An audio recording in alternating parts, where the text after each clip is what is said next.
রোজকার রুই মাছের ঝোল খেয়ে কি মুখের স্বাদ কি পরিবর্তন করতে চান? তাহলে আজকের রেসিপিটি আপনার জন্য। বাড়িতে হোক কিংবা কোনো অনুষ্ঠানে এই রেসিপিটি অবশ্যই একবার ট্রাই করে দেখতে পারেন। আজকে আমি বানাচ্ছি দই রুই, শাহি দই রুই। শুধুই দই রুই নয়, দই রুইয়ের মধ্যে একটা টুইস্ট আছে। সম্পূর্ণ ভিডিওটি দেখতে থাকুন, তাহলেই বুঝতে পারবেন।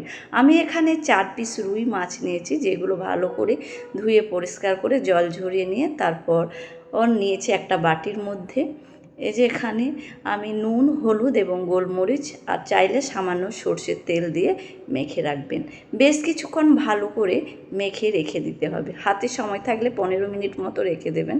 মাছ যতক্ষণ মেখে রাখা থাকছে ততক্ষণ আমি মশলাটা তৈরি করে নেব। এখানে আমি পেঁয়াজ নিয়েছি আর এই যে নিয়েছি 3টে কাঁচা লঙ্কা। সাথে দিয়ে দিলাম 1 চামচ গোটা মৌরি। মৌরিটা অবশ্যই দেবেন, দেখবেন স্বাদটা হবে দুর্দান্ত। আর সামান্য জল দিয়ে আমি এটা ততক্ষণ পেস্ট করে নেব। আর এদিকে আমি কিছুটা কাজু ভিজিয়ে রেখেছি, 6-7 কোয়া কাজু আমি এখানে ভিজিয়ে রেখেছি। মশলা করতে করতে মাছটাও আমার বেশ কিছুক্ষণ মেখে রাখা হয়ে গেছে।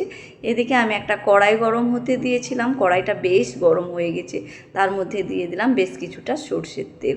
তেল ভালো মতন গরম হয়ে গেছে। কড়াইয়ে দেওয়ার সাথে সাথেই, যেহেতু কড়াইটা আমার খুব গরম হয়েছিল, তাই মাছগুলো আমি দিয়ে দিলাম। তবে মাছ যখন ছাড়বেন তবে অবশ্যই তেল খুব ভালো মতো গরম হতে হবে, তা না হলে মাছ ভেঙে যাওয়ার ভয় থাকে। আর যখনই যে কোনো মাছ ঝোলের জন্য রান্না করুন বা যে কোনোভাবেই রান্না করুন না কেন, খুব কড়া করে ভাজবেন না, তাতে মাছ শক্ত হয়ে যায়, তার মধ্যে কোনো মশলা ঢোকে না, খেতে খুব একটা ভালো লাগে না। এই যে দেখুন, আমি মাছগুলো হালকা করে ভেজে নিয়েছি, 2 সাইডই বেশ সুন্দর করে ভেজেছি, তবে মচমচে করে ভাজিনি। ঝোলের মাছ কিন্তু এরকমভাবেই ভাজতে হয়। মাছ ভাজা তেলের মধ্যে আরও কিছুটা আমি তেল দিয়ে দিলাম। তেলের মধ্যে আমি দিয়ে দেব গোটা গরম মশলা, এলাচ, দারচিনি, লবঙ্গ দিয়ে দিয়েছি। আর একটা দিয়ে দেব তেজপাতা, দিয়ে দেব একটা শুকনো লঙ্কা আর 1/2 চামচ গোটা জিরে। ফোড়নটার মধ্য থেকে খুব সুন্দর গন্ধ বের হলে আমি দিয়ে দেব পেঁয়াজ, মৌরি এবং কাঁচা লঙ্কা বাটা।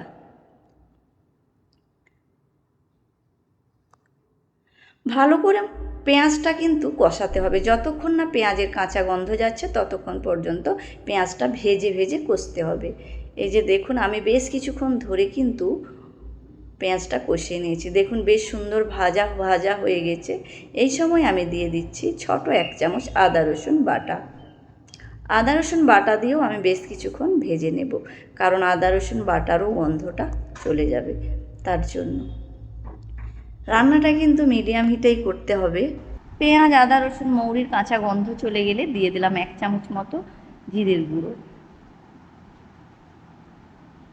জিরের গুঁড়ো দেওয়ার পরও আমি বেশ ভালোভাবে নেড়ে চেড়ে মিশিয়ে নিলাম। পেঁয়াজ এবং আদা রসুনের সাথে সামান্য হলুদের গুঁড়ো দিয়ে দিলাম। চাইলে আপনারা এটা স্কিপ করতে পারেন, যেহেতু দই দিয়ে রান্না করবেন। আপনারা যদি চান সাদা কালারটা, তাহলে হলুদটা স্কিপ করে নেবেন। আর আমি এখানে দিয়ে দিয়েছি সুন্দর কালারের জন্য লঙ্কার গুঁড়ো। অবশ্যই ঝালের জন্য নয়, এটা ঝাল ছাড়া লঙ্কার গুঁড়ো, কাশ্মীরি লঙ্কার গুঁড়ো, এবং জল দিয়ে দিয়েছি। সাথে সাথে আমি বেশ ভালো করে মশলাটা কষিয়ে নিলাম। এরপর দিয়ে দিলাম দই এবং কাজু বাটা পেস্টটা। আমি এটা আপনাদেরকে দেখাতে পারিনি, তার জন্য দুঃখিত। কোনো কারণে আমার ভিডিওটা স্কিপ হয়ে গেছিলো, তাই আমি কাজু আর দইয়ের পেস্টটা দেখাতে পারলাম না। এখানে আমি দিয়ে দিলাম পেস্ট করে রাখা কাজু আর দই। ভালো করে নেড়ে চেড়ে মিশিয়ে নেওয়ার পর আপনারা হয়তো খেয়াল করে দেখেছেন, আমি রান্নায় প্রথম থেকে নুন ব্যবহার করিনি, তাই আমি এখানে নুন দিয়ে দিলাম এর জন্য। স্বাদ মতো নুনটা দিয়েছি।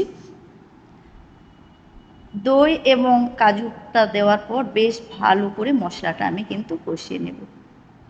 যতক্ষণ না তেল ছাড়া ছাড়া হয় ততক্ষণ পর্যন্ত এই মশলাটা কষিয়ে নিতে হবে, তাহলে দেখবেন রান্নার স্বাদ দুর্দান্ত হবে। মশলা যত ভালো কষানো হবে তত রান্নার স্বাদ ভালো হবে। আর এখানে একটা কথা বলে রাখি, আপনারা চাইলে কিন্তু একটা টমেটো পিউরিও দিতে পারেন। একটা টমেটো পিউরি করে নিয়ে দিয়ে দেবেন, তাহলে দেখবেন টেস্টটা আরও সুন্দর হবে এবং কালারটাও আরও সুন্দর হবে, দুর্দান্ত কালার হবে। আমি এখানে আর দিলাম না। আর স্বাদটা হবে একটু টক মিষ্টি, খেতে কিন্তু আরও সুন্দর লাগবে। দেখুন আমার কথা বলতে বলতে মশলা বেশ সুন্দর ভাজা ভাজা হয়ে গেছে। কতটা সুন্দর হয়েছে, একদম ভাজা ভাজা। এরকমভাবে যদি মশলা ভাজা ভাজা করে নেওয়া হয় তাহলে দেখবেন রান্নার স্বাদটা কেমন বেড়ে যায়। এরপর আমি দিয়ে দিলাম গরম জল।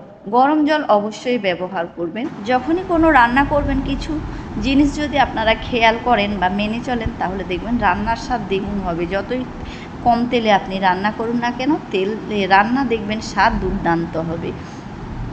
যেমন ধরুন গরম জল, রান্নায় গরম জল ব্যবহার করলে রান্না স্বাদ কিন্তু দুর্দান্ত হয়। যে কোনো রান্নায় ঝোলে বলুন আর ডালে বলুন, আপনি যদি গরম জল ব্যবহার করেন স্বাদটা দুর্দান্ত হবে।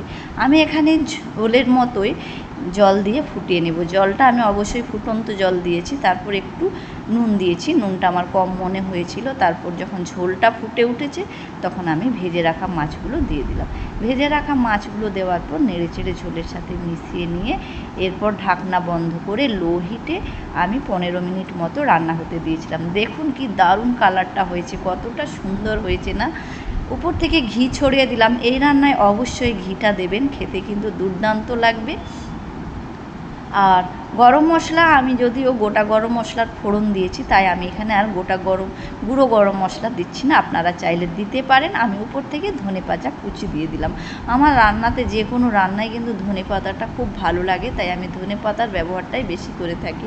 আপনারা অবশ্যই দিয়ে দেবেন ধনেপাতা, খুব ভালো লাগবে। এরকমভাবে অবশ্যই একবার আপনারা বাড়িতে এবং যে কোনো অনুষ্ঠান বাড়িতে আপনারা নিজেরা রান্না করবেন যখন, তখন একবার ট্রাই করে দেখবেন, খেতে কিন্তু দারুণ হবে। আর যারা খাবেন তারা আপনার অনেক প্রশংসা করবেন। গরম গরম ভাতের সঙ্গে পোলাওয়ের সঙ্গে খেতে কিন্তু দুর্দান্ত লাগে। অবশ্যই একবার ট্রাই করবেন। আর আমাকে লিখে জানাতে ভুলবেন না কেমন হয়েছিল। নতুন বন্ধু হয়ে থাকলে চ্যানেলটি সাবস্ক্রাইব করে নেওয়ার অনুরোধ থাকলো। পাশে থাকা বেল আইকনটা অবশ্যই প্রেস করে দেবেন, যাতে নতুন কোনো রেসিপি দেব সবার প্রথম নোটিফিকেশান আপনার কাছে পৌঁছে যাবে।